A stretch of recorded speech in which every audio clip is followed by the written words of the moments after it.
কিশোরগঞ্জ ১ আসনে বিএনপির থেকে মনোনয়ন প্রার্থী ও জেলা বিএনপির সাধারণ সম্পাদক মোহাম্মদ মাঝারুল ইসলামের নেতৃত্বে আজ ১৬ ডিসেম্বর উপলক্ষে আজ সকালে কিশোরগঞ্জ রথখোলা থেকে আনন্দ মিছিলটি বের হয়। কিশোরগঞ্জ রথখোলা থেকে বিশাল এক মিছিল বের হয়, যা কিশোরগঞ্জ শহরের প্রধান প্রধান সড়ক প্রদক্ষিণ করে। পুরো শহর জুড়ে বিএনপি, যুবদল, ছাত্রদল, শ্রমিক দল, কৃষক দল সহ অঙ্গ ও সহযোগী সংগঠনের নেতাকর্মীদের স্লোগানে মুখরিত হয়ে ওঠে এলাকা। বিএনপির থেকে কিশোরগঞ্জ ১ আসনে মনোনীত এমপি প্রার্থী জনাব মাঝারুল ইসলামের আজকের বিজয় দিবসে আনন্দ মিছিলে এমন জনসমাগম স্থানীয় রাজনীতিতে নতুন প্রাণ সঞ্চার করেছে এবং আলোচনা তৈরি করেছে রাজনৈতিক মহলে। মিছিলে উপস্থিত ছিলেন জেলা বিএনপির প্রবীণ নেতা নিজামুদ্দিন খান নয়ন, সভাপতি অধ্যক্ষ মোহাম্মদ হাবিবুর রহমান, সহ সভাপতি মোহাম্মদ আমিরুজ্জামান ও মোহাম্মদ ইসমাইল হোসেন মধু, যুবদলের সভাপতি খসরুজ্জামান শরীফ, সাধারণ সম্পাদক আবদুল্লাহ আল মাসুদ সুমন, শ্রমিক দলের সাধারণ সম্পাদক মোহাম্মদ দিদারুল হক।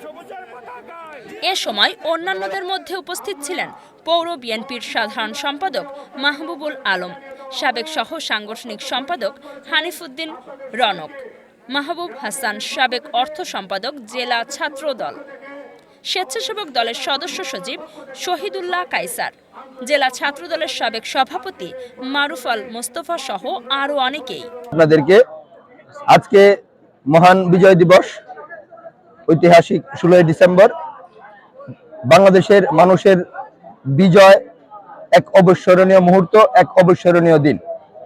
এই দিনের উদযাপন আমরা শুরু করেছি সকালে আমাদের দলীয় কার্যালয়ে বাংলাদেশের জাতীয় পতাকা ও দলীয় পতাকা উত্তোলনের মাধ্যমে।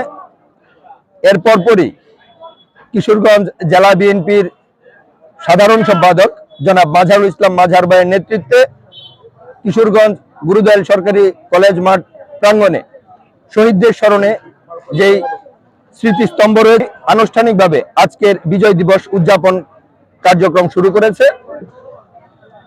আজকের এই বিজয় দিবস অত্যন্ত তাৎপর্যপূর্ণ। ফ্যাসিস্ট হাসিনার পতনের পর নতুন বাংলাদেশ গড়ার প্রত্যয়ে আমরা নতুন করে বাংলাদেশের মানুষের আশা আকাঙ্ক্ষার প্রতিফলন হিসেবে আজকের এই বিজয় দিবসটি আমরা উদযাপন করছি।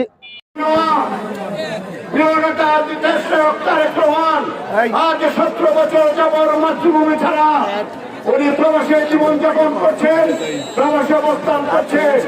আর 17 বছর পরে উনি স্বদেশের মাটিতে, মাতৃভূমির মাটিতে পদার্পণ করবেন। তারেক রহমান বীরের বেশে আসবে, ফিরে বাংলাদেশে। মোহাম্মদ জুনায়েদ হোসেন জুয়েলের তথ্য ও চিত্রে কাজী সাইমা, চ্যানেল 21, কিশোরগঞ্জ সদর, কিশোরগঞ্জ।